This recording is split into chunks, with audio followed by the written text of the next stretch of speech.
오늘 하나님께서 우리에게 주시는 말씀 마태복음 1장 1절에서 11절까지 말씀입니다.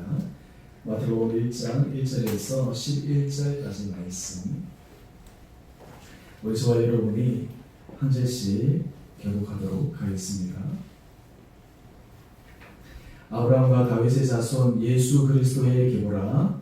아브라함이 이삭을 낳고 이삭은 야곱을 낳고 야곱은 유다와 그의 형제들을 낳고 유다는 다말에게서 베레스와 세라를 낳고 베레스는 헤스론을 낳고 헤스론은 람을 낳고 람은 아미나답을 낳고 아미나답은 나손을 낳고 나손은 살몬을 낳고 살몬은 라합에게서 보아스를 낳고 보아스는 룻에게서 오벳을 낳고 오벳은 이세를 낳고 이세는 다윗을 낳으니라.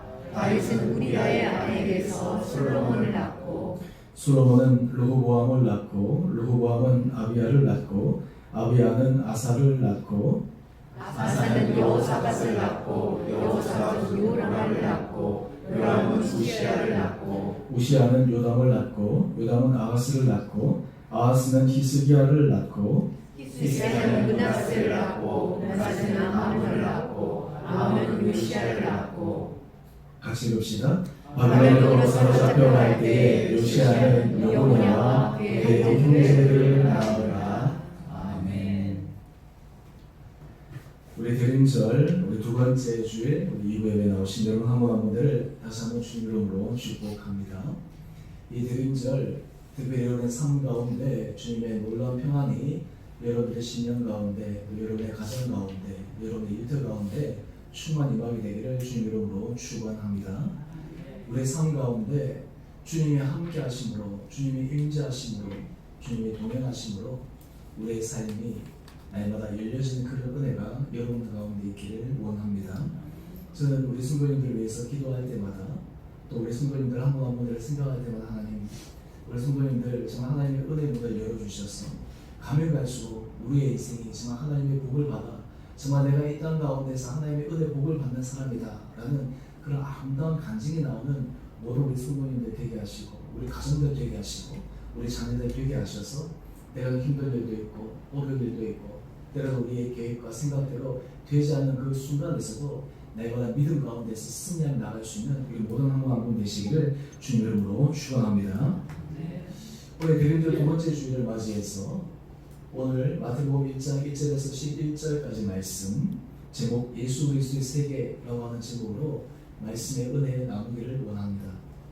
보통 사람들이 성경을 내가 좀 한번 읽어야 되겠다라고 이렇게 마음을 먹고 뭐 구약이든 신약이든 시작할 텐데 보통 이제 쉬우니까 신약을 시작하는데 제일 포기하게 만드는 장이 바로 마태복음 1장입니다. 마태복음 1장부터 다 보게 되면 1절부터 누가 누구를 낳고 이 발음하기가 어렵고 들어본 적도 없고 이래가지고 도대체 이게 왜 여기에 기록돼가지고 처음부터 사람들로 하여금 이 시험 들게 하나 라고 하는 그런 말씀인데요. 오늘 우리가 마태복음 1장 1절에서 11절까지 말씀을 통해 이 안에 감추어진 예수 그리스도의 세계의 그 은혜를 저와 여러분이 함께 경험할 수 있는 귀하고 복된 시간 되기를 원합니다. 우리나라 사람들은 이 족보를 참 중요시하게 여기는 민족입니다. 다른 말로 하면 뭐 나는 몇 대 손이다 라는 것뿐만 아니라 가까이 있는 우리 아버지는 어떻고 또 우리 할아버지는 어떻고 또 우리 친가는 어떻고 외가는 어떻고 우리가 하면 우리 가족에 대해서 그런 내력들에 대해서 우리가 굉장히 중요하게 생각합니다.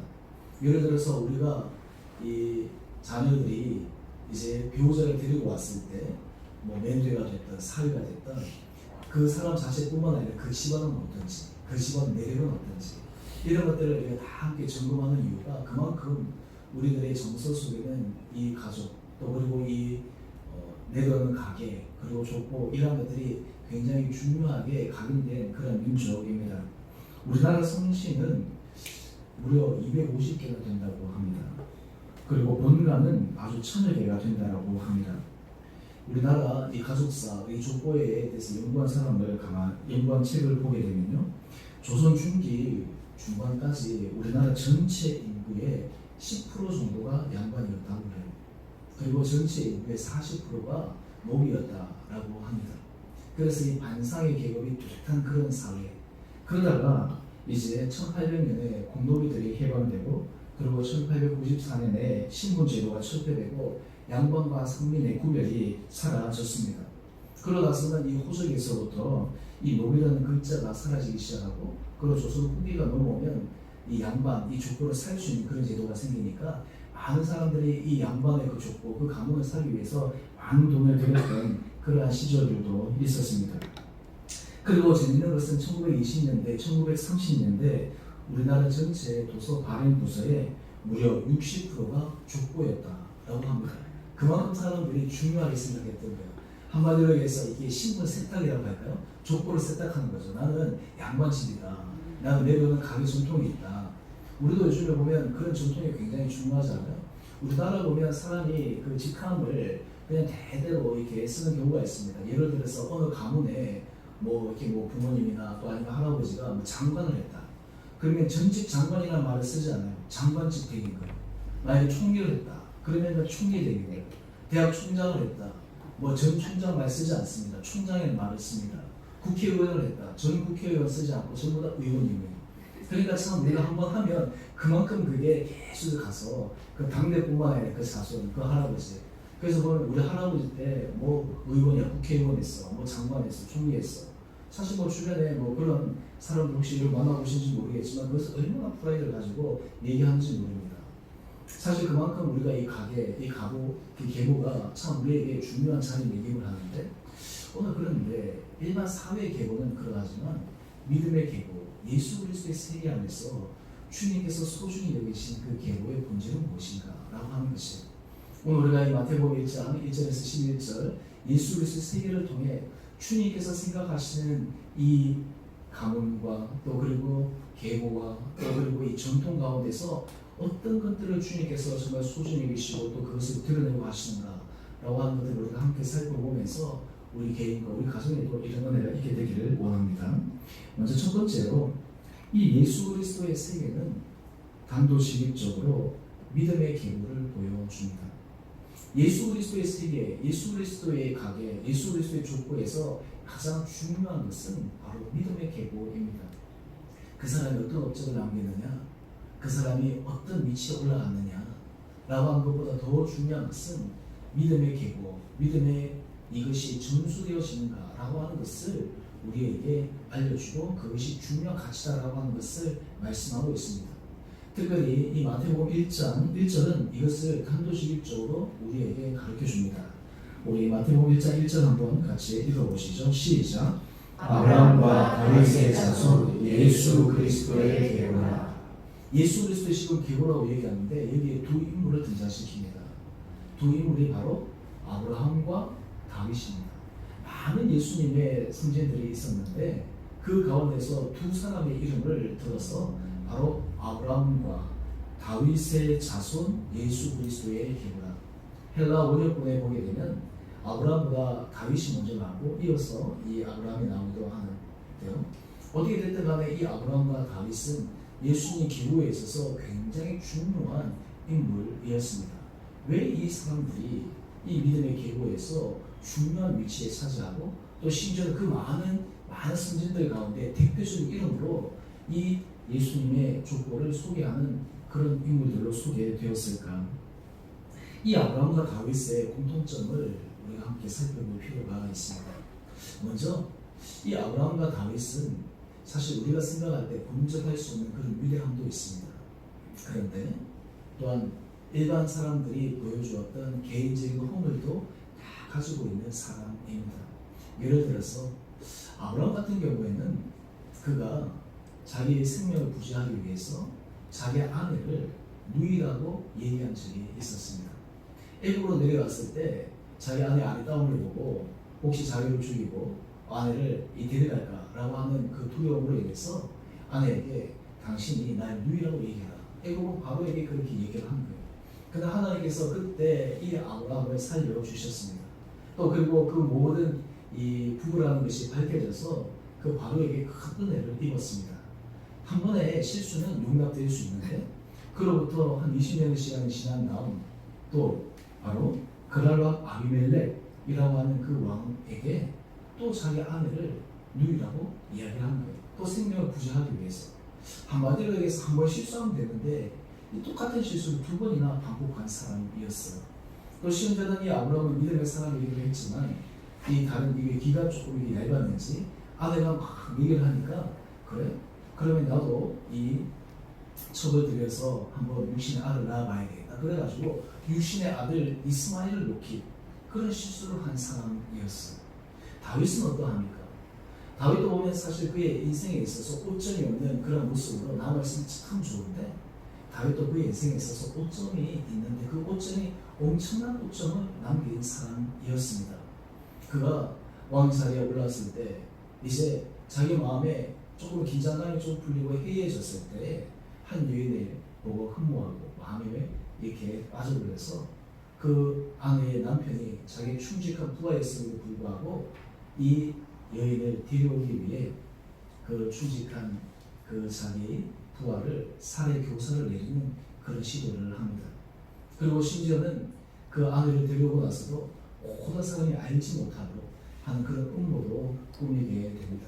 한마디로 얘기해서 뭐 이게 이게 요즘으로 얘기하면 여러 가지 뭐 참 실질적인 법에 의하면 완전히 이게 도저히 빠져나갈 수 없는 그런 피해자인데 오늘 성경에서 이 다윗은 그런 인간의 실수를 가지고 있음에도 불구하고 하나님께서 그를 믿음의 계보에 올려 주셨습니다. 그런데 이 사람의 연약한 부분이 있음에도 불구하고 이 둘의 또한 공통점이 있어요. 둘의 공통점이 무엇이냐면 첫 번째는 바로 믿음과 순종의 사람이었다라고 하는 거예요. 아브라함과 다윗은 한마디로 얘기하면 그의 인생을 딱 정의 내리기에 바로 믿음의 사람이요 순종의 사람이었다라고 하는 것입니다. 오늘 바로 예수님의 계보에 있어서 아브라함과 다윗의 자손이라고 얘기를 하는 가장 큰 이유는 바로 이 두 사람은 믿음의 계보에 있어서 믿음과 순종이라고 하는 분명한 삶의 표준을 보여주었던 사람이다라고 하는 것입니다. 아브라함 같은 경우에는 자기 친척 아버지를 떠나 내가 내게 지시할 땅으로 가라 라고 말씀하셨어요. 만약에 여러분들에게 하나님께서 어느 순간에 감동을 주셔서 너 선교사로 어느 지역으로 가라, 너 지금 하고 있는 거 가대를 놓고 가라 하면 여기서 선뜻 여러분들 예 하고 나설 사람이 몇 명이나 되겠습니까? 이것도 따지고 저것도 따져야 될 텐데 근데 아브라함은 갈 바를 알지 못하고 갔습니다. 심지어 아브라함이 하나님께서 그에게 약속을 주신 그 아들을 하나님께서 바치라 라고 했을 때 죽은 아들도 살리실 줄을 그가 믿음으로 그 아들을 기꺼이 바쳤던 사람입니다. 다른 말로 하면 이 아브라함은 믿음의 사람인데 이 믿음의 사람이라는 것은 바로 순종의 삶이라고 하는 것을 보여주는 대표적인 인물입니다. 다윗도 마찬가지입니다. 다윗의 삶도 믿음의 사람이었고 순종의 사람이었습니다.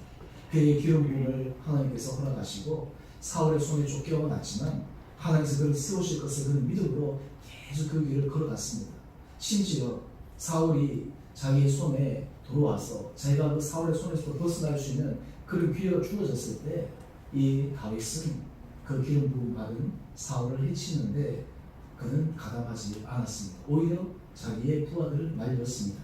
한마디로 얘기해서 이 아브라함과 다윗은 믿음과 순종의 분명한 이정표를 세운 인물이었다라고 하는 것입니다.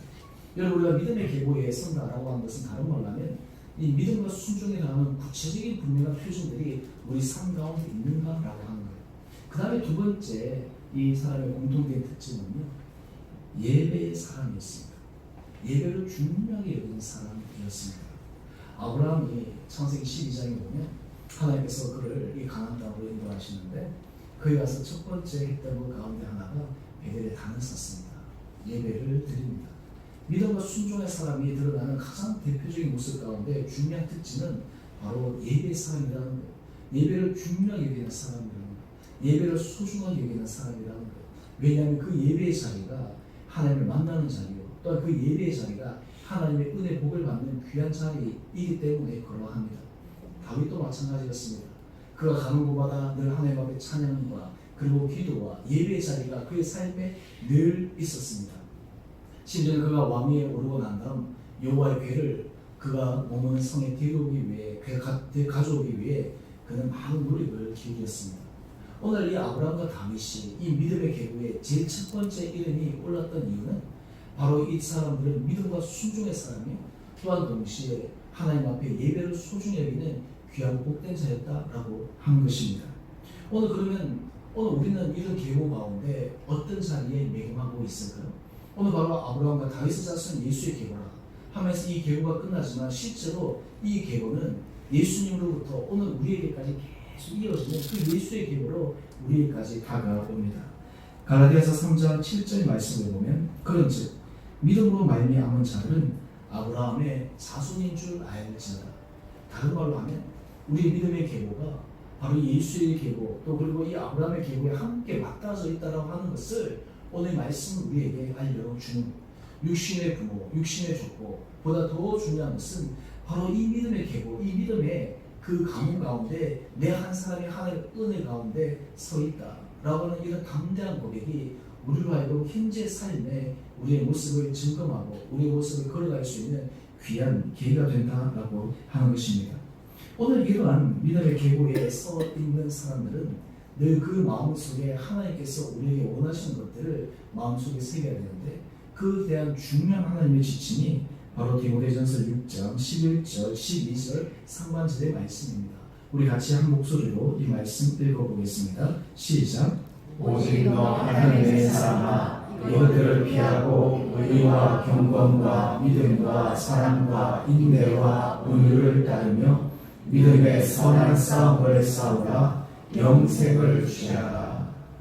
여러분 예수 그리스도의 세계를 보면서 하나님께서 우리에게 주신 은혜는 우리 자신의 존재가 육신의 부모에게서 태어난 자녀일 뿐만 아니라 영적으로 얘기하면 이 믿음의 계보, 예수의 계보에 우리가 속해져 있는데 우리가 바로 하나님의 자녀로서 하나님의 사람으로서 이 영적인 믿음의 선한 싸움을 싸우기 위해 내만의 힘있게 도전해야 된다라고 하는 것입니다. 오늘 그러므로 여러분의 삶의 모습들이 오늘 이 성경에서는 이 드러나는 이름으로 나타나 있지만 하나님 마지막에 우리가 서는 그 순간 우리의 믿음의 모습, 우리의 이름들이 하나님의 그 믿음의 계보에 어떻게 우리가 쓰이게 될까, 어떻게 우리가 자리매김할까라고 하는 것이 너무너무 중요하다라고 하는 것입니다. 저는 바라기는 여러분 한 분 한 분들이 정말 하나님의 이 믿음의 계보 가운데 여러분들에게 정말 빛나는 이름으로 남아있게 되기를 주님 이름으로 축원합니다. 우리가 이런 자리에 서 있게 될 때 우리가 하나님의 은혜 자리에 하나님께서 우리에게 누리실 하나님께서 베풀어 주신 그 놀라운 복을 받아 누릴 수 있게 됩니다. 두 번째 예수 그리스도의 세계는 우리 같이 이 타이틀 함께 읽어보겠습니다. 시작. 예수 그리스도의 세계는 수치스러움이 변화된 것을 보여줍니다. 아브라함과 다윗의 연약함에 대해서 제가 짧게 말씀드렸지만 오늘 예수님의 이 가계들을 보게 되면 여기는 사실 우리가 정말 얼굴이 부끄러운 그런 사건들 그리고 그런 인물을 등장시키고 있습니다. 성경은 우리에게 있는 그대로를 보여주고 있어요. 숨기지 않습니다. 그리고 허물을 감추지 않습니다. 그런데 더 중요한 것은 이런 수치와 허물과 이 부끄러움을 하나님께서 변화시키셔서 놀란 예수 그리스도의 계보의 이름에 당당히 올려놓으셨다라고 하는 거예요. 오늘 먼저 이 계보 수치스러움의 몇 가지를 살펴보기 전에 이 마태복음 1장 계보 가운데 여인이 몇 명이 등장할까요? 총? 네. 5명이 등장합니다. 그런데 예수님의 어머니 마리아는 빼고 나머지 4명의 여인의 모습을 보면 이 여인의 모습들이 하나하나 같이 다 수치스러움을 가지고 있는 사람이에요. 오늘 제가 짧게 한번 살펴보고 또 이어서 하나님께서 주신 음성 듣기를 원합니다. 먼저 마태복음 1장 3절 말씀인데 우리 같이 함께 읽어볼까요? 시작. 유다는 다말에서 베레스와 세라를 낳고 여기서 이 다말이 여인입니다. 유다와 다말과의 관계는 어떻게 될까요? 연인 관계가 아니고 네? 그렇죠. 시아버지와 며느리와의 관계예요. 유다의 아들은 엘과 오난 셀라 이 세 아들이 있었습니다. 그리고 이 다말은 엘의 와이프 그러니까 반면이었어요. 그런데 엘이 자식이 없이 죽었습니다. 그런데 유대법에 의하면 형이 후사를 잊지 못하면 그 다음 동생이 대신 후사를 이을 수 있는 그 법이 있었습니다. 그런데 이 둘째 아들을 그 형수를 취해서 형의 후사를 이어주려고 했는데 이 오난의 마음속에 내시를 통해 형의 후사를 잇는 것에 대해서 그가 마음에 불편함을 느꼈다는 거예요. 그래서 그가 그것을 거부합니다. 그리고 하나님 보시니 악을 행합니다. 그래서 하나님께서 그 행한 이 원한을 보시고 그를 데리고 가십니다. 졸지에 첫 번째 아들, 두 번째 아들이 다 죽고 갑니다.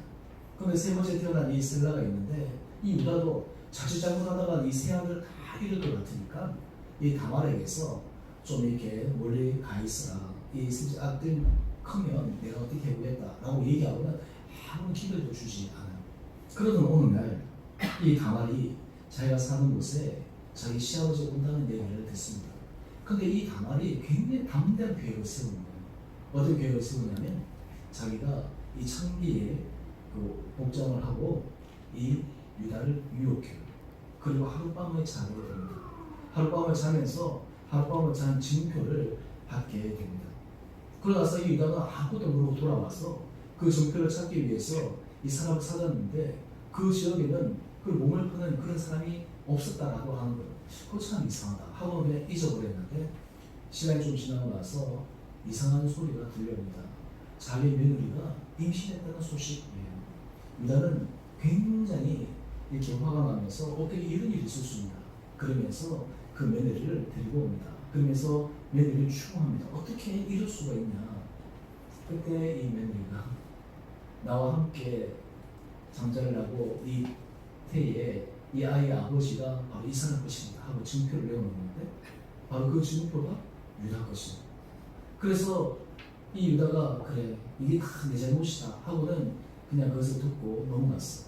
거기서 태어난 아들이 바로 베레스와 세라예요. 그러니까 유다에게 있어서 아들도 되고 손자도 되고 하여튼 이런 굉장히 복잡한 그러한 구조예요. 여러분 우리 일반 가게에서 이런 일이 일어나면 지금 어떻게 되겠습니까? 세상에 이런 일이 그러면서 또 그리고 그것이 알려지면 얼마나 수치스러운 일이겠어요? 또 뿐만 아닙니다. 우리 다음을 보게 되면 마태복음 1장 5절을 보게 되면 살몬은 라합에게서 보아스를 낳고 이 살몬은 정탐꾼 이 가난 정탐꾼 가운데 한 명입니다. 그러나 라합은 여러분이 잘 아는 것처럼 기생이었어요. 우리가 말이 기생이지 여러분들이 며느리를 혹시 기생 가운데 내가 공개적으로 된 사람을 데려오겠다 하면 여기에 혹시 아들 가지신 분들 중에 선뜻 내어줄 사람이 누가 있겠습니까? 그런데 오늘 이 라합은 기생이었지만 그가 믿음의 모습을 보여주려 했지만 그 신분 자체는 천한 신분이었습니다. 그런데 이 요인이 바로 예수님의 족보에 올라간 거예요. 그런데 그 다음에 재밌는 것은 무엇이냐면 그가 보아스를 낳았는데 이 보아스가 결혼하지 못하고 계속 있다가 그가 결혼한 그 다음 며느리가 누구입니까? 마태복음 1장 5절 하반절을 보니까 바로 루시예요. 어머니는 기생이고 자기 와이프는 이 루시인데 루시 누구예요? 모함 여인이에요. 이방 여인이에요. 단지 이방 여인일 뿐만 아니에요. 이 여인은 한번 결혼했습니다. 또 그리고 남편은 사별했어요. 재혼이에요. 오늘 우리로 얘기하면 정말 우리 여러분들 만약 아들이 이 사람과 결혼한다 그러면 진짜 상수를 들고 말리지 않겠습니까? 또 그리고 설사 결혼했다 하더라도 이 일이 얼마나 이 부모들한테 정말 가슴에 못이 박히는 그런 일이겠습니까? 이런 수치스러운 일이 있는 거예요. 그 다음에 또 한번 볼까요? 마태복음 1장 6절 하반절의 말씀인데요. 여기는 성경은 더 적나라하게 이야기를 합니다. 우리 말씀 같이 읽어봅시다. 시작. 다윗은 우리아의 아내에게서 솔로몬을 낳고 여러분 여기서 우리아의 아내 이름이 누구죠? 바세바. 우리아의 아내가 성경에는 분명히 바세바라고 기록되어 있어요. 이름이 없는 무명의 여인이 아닙니다. 바세바입니다. 그런데 이 족보에는 바세바라고 하지 않고 우리아의 아내라고 얘기를 하는 거예요. 그리고 실제로 이 솔로몬이 나왔을 때 다윗의 관계는 합법적인 부부 관계였습니다. 이 불륜으로 아이를 낳았을 때 그 아이는 하나님께서 데려다 주시지 않습니까? 그런데 성경에서 뭐라고 얘기해요? 바세바라고 하지 않고 우리의 아내라고 이야기를 해요. 다른 말로 하면 이 다윗의 그 불륜과 다윗의 그 잘못을 그대로 가감 없이 적어놓는 거예요. 만약에 다윗이 현재 살아있다면 이 한 절 이것은 정말 빼고 싶지 않겠어요? 기록 가운데 없애버리고 싶지 않겠어요? 성경에서는 어떻게 보면 인간적으로 이렇게 수치스러운 부분들이 있지만 오늘 이 수치스러운 그 이름의 여인들이 예수님의 계보에 당당히 올라가서 예수님을 낳는데 기여했던 믿음의 사람들로 기록되고 있습니다. 여러분 우리의 인생을 살아갈 때 우리의 모든 삶에는 수치스러움과 부끄러움과 숨기고 싶은 것들이 다 있습니다. 많은 사람들은 그것을 극복하지 못해가지고 힘들어하고 괴로워하고, 또 그리고 그것이 남들에게 드러나면 내 안에 분노가 일어나고, 남들에게 드러나지 않더라도 그냥 뭔가 나한테 스스로가 찔림을 받으면 사람에 대해서 미워하는 마음도 생기고, 이것이 우리들이에요. 그래서 우리가 일생을 살아갈 때 수치스러움도 부끄러움이 없으면 참 좋겠는데 우리 안에 그런 것들을 다 가지고 있단 말이에요. 모든 사람들의 인생 가운데 정말 숨기고 싶지 않은 과거가 없는 것이 하나도 없어요. 작은 일에서부터 큰 일까지.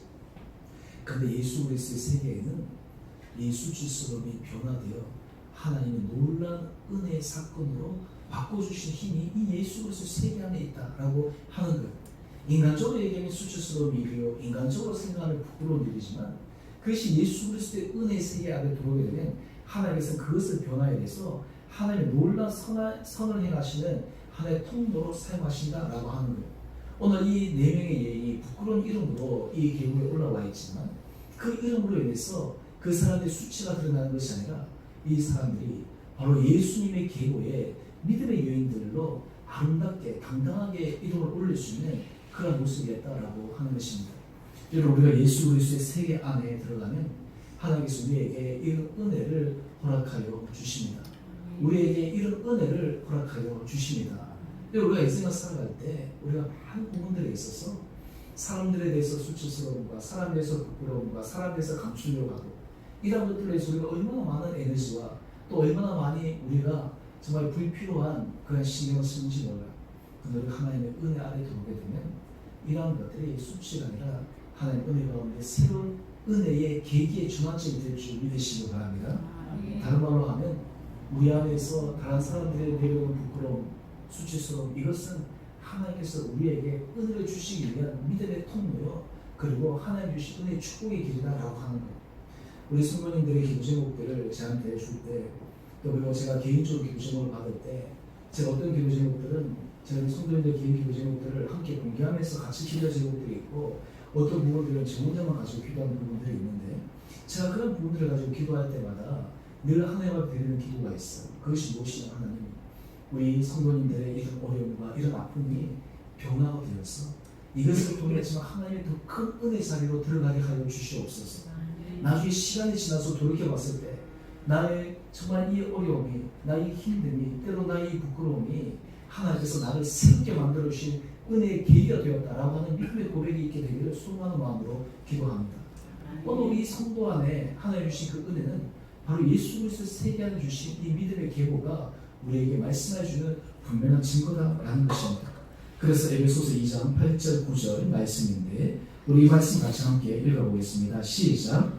너희는 그 은혜에 의하여 믿음으로 말미암아 구원을 받았으니 이것은 너희에게서 난 것이 아니요 하나님의 선물이라. 행위에서 난 것이 아니니 이는 누구든지 자랑하지 못하게 함이라. 아멘. 여러분, 우리의 삶 가운데 하나님의 은혜 자리에 서기 위해 완벽한 사람은 아무도 없습니다. 다 우리가 죄인들입니다. 우리가 다 부족한 사람들입니다. 이것을 고백할 때 하나님의 은혜 자리가 너무나 값지고 귀하고 소중한 것을 알 수가 있습니다. 또한 우리가 이것을 고백하게 될 때 다른 사람을 존재하지 않습니다.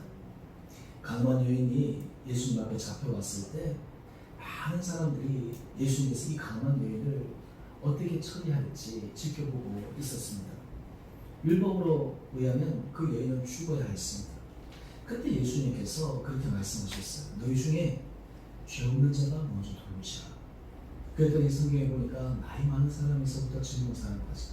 여러분, 우리가 인생을 많이 살아갈수록 우리의 죄가 많아질 수밖에 없는 거예요. 우리의 인생을 살아갈 때 우리의 허물이 더 커질 수밖에 없는 거예요.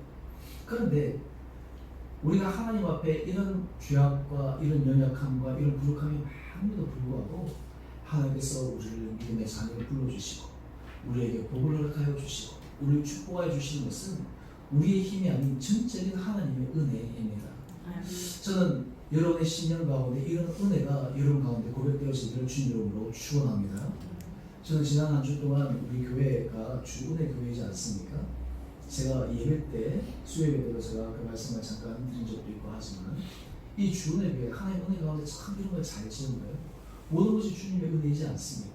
하나님께서 우리에게 베풀어 주신 놀라운 축복이지 않습니까? 우리 힘으로 우리 능력으로 되어진 것이 아니라 하나님의 은혜로 되어진 것을 고백하는 것입니다.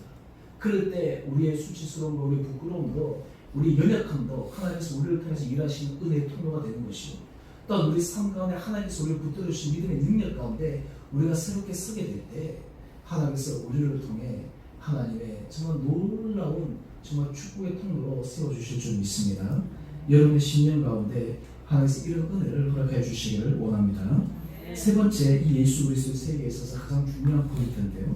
우리 같이 함께 읽어보겠습니다. 시작. 예수 그리스도가 중심에 있습니다. 네. 여러분, 모든 결론은 예수 그리스도로 끝나야 돼요.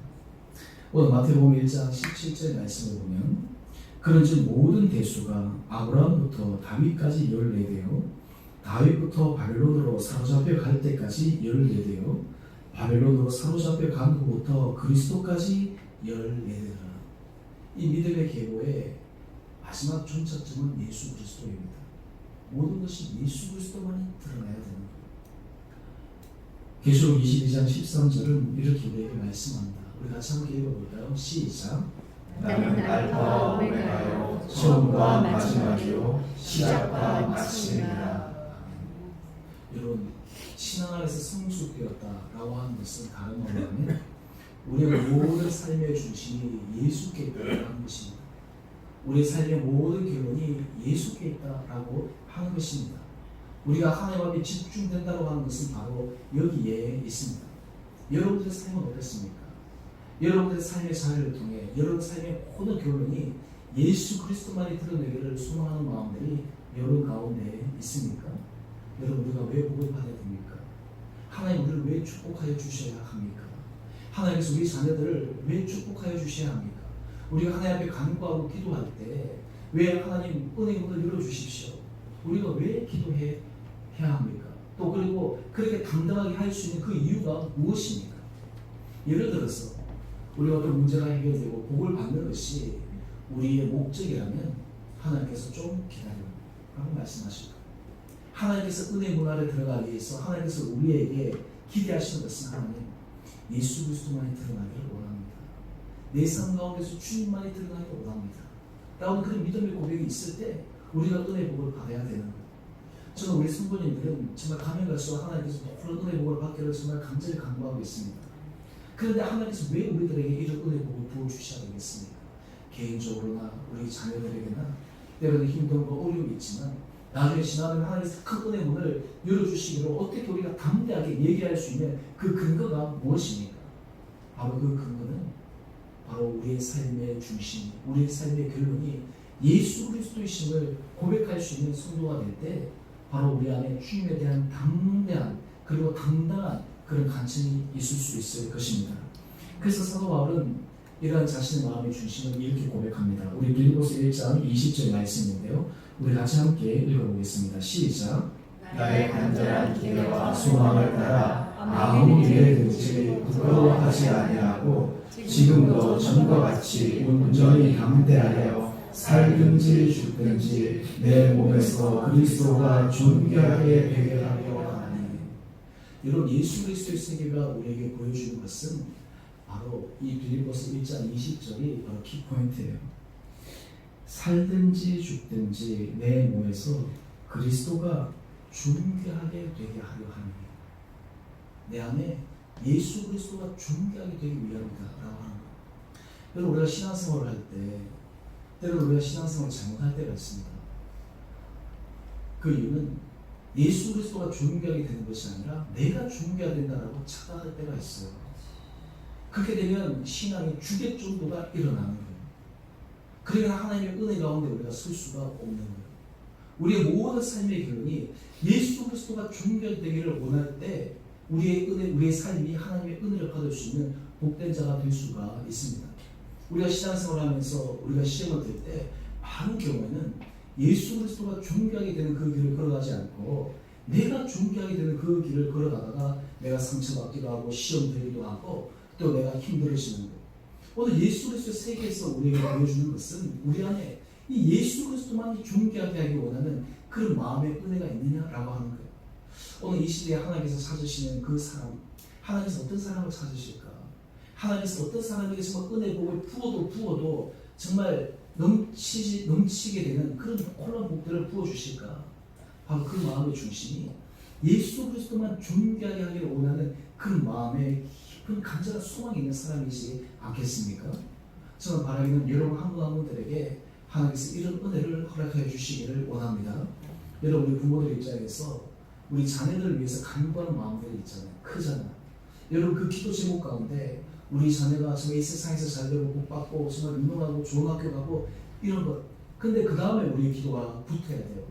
하나님, 우리 자녀가 정말 예수 그리스도 이름을 존귀하게 하는데 쓰임받는 복된 자녀 되기를 원합니다. 그래서 이 땅 가운데서 남의 머리가 되고 꼴이 되지 않는 그 은혜를 허락하여 주십시오.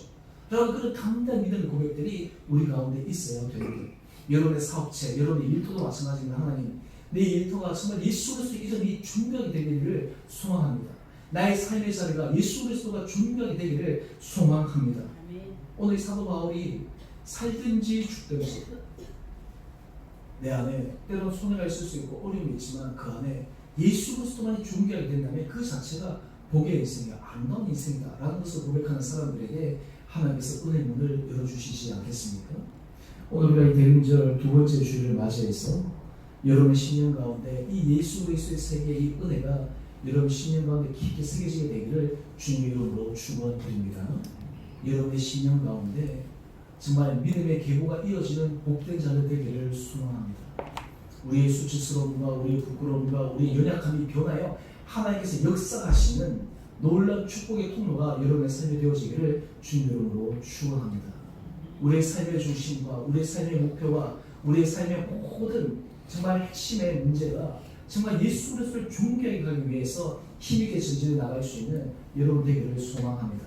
살든지 죽든지 내 안에 예수 그리스도가 존귀하게 되기를 원하는 그 믿음의 고백이 있을 때 그때 하나님께서 우리를 높이실 것입니다. 빌보스에 보면 예수님을 통해 하나님께서 이런 일을 하셨습니다. 예수님께서 죽기까지 순종하셨을 때 그를 높이셔서 온 천하의 만물이 예수님 앞에 무릎 꿇게 하셨습니다. 이것이 하나님의 일입니다. 이것이 하나님께서 하시는 놀라운 믿음의 길입니다.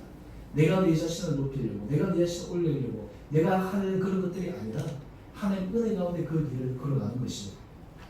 그러기 위해서 우리가 어떻게 예수 그리스도의 중심된 삶을 살아갈 수가 있을까요?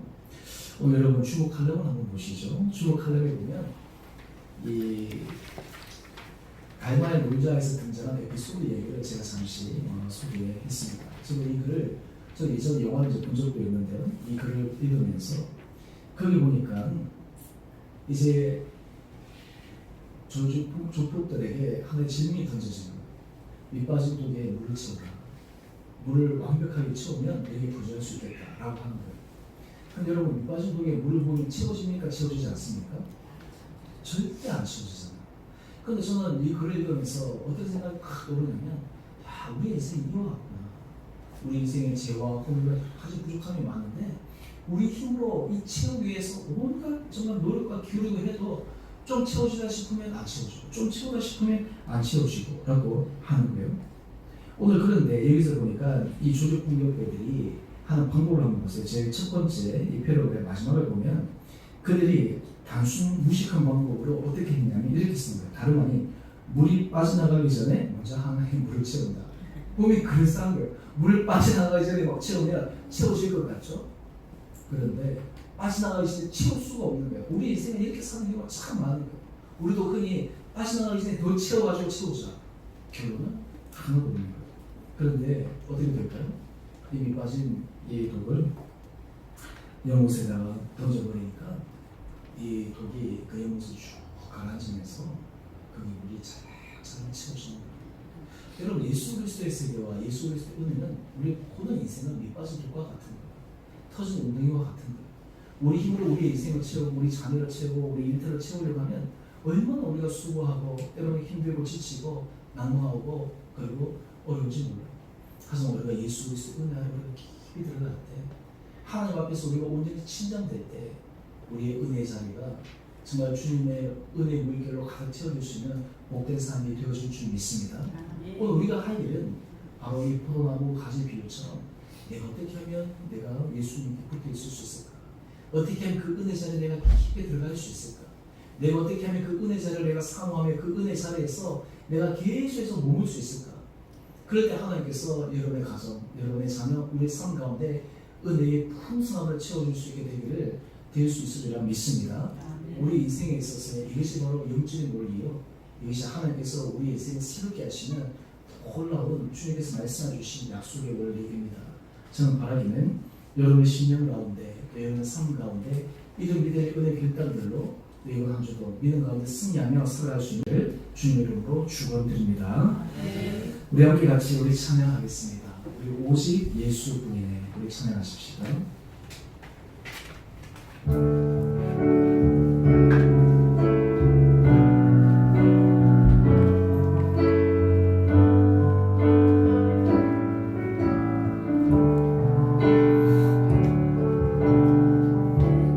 은혜 아니면 살아갈 수가 없네. 혼마저도 다 주의 것이니 세상 평안과 위로 내게 없사도 예수 오직 예수뿐이네. 은혜 아니면 살아갈 수 없네. 은혜 아니면 살아갈 수가 없네.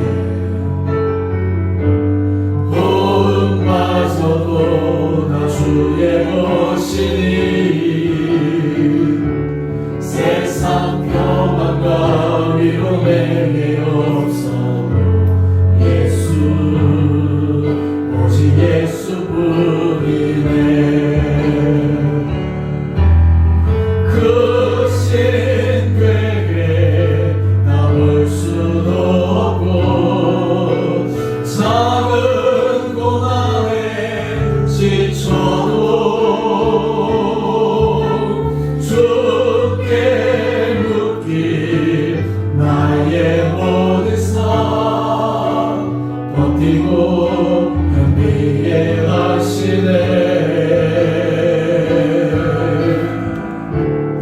은혜 아니면 살아갈 수가 없네.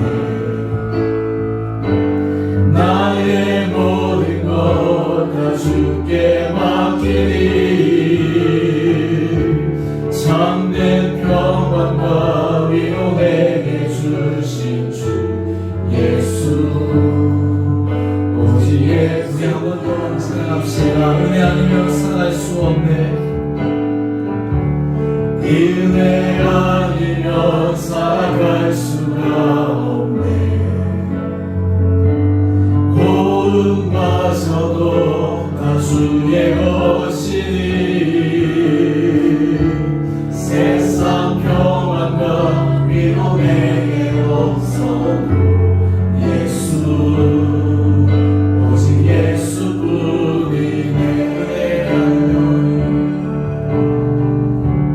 은혜 아니면 살아갈 수가 없네. 혼마저도 다 주의 것이니 세상 평안과 위로 내게 없어도 예수 오직 예수뿐이네.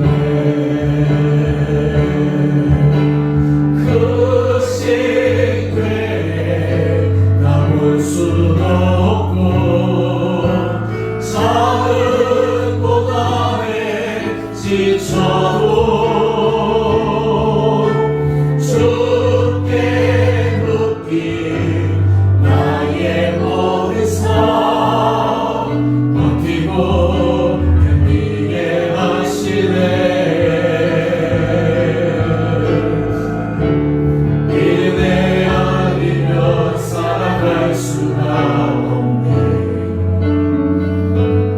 나의 모든 것 다 주께 맡기니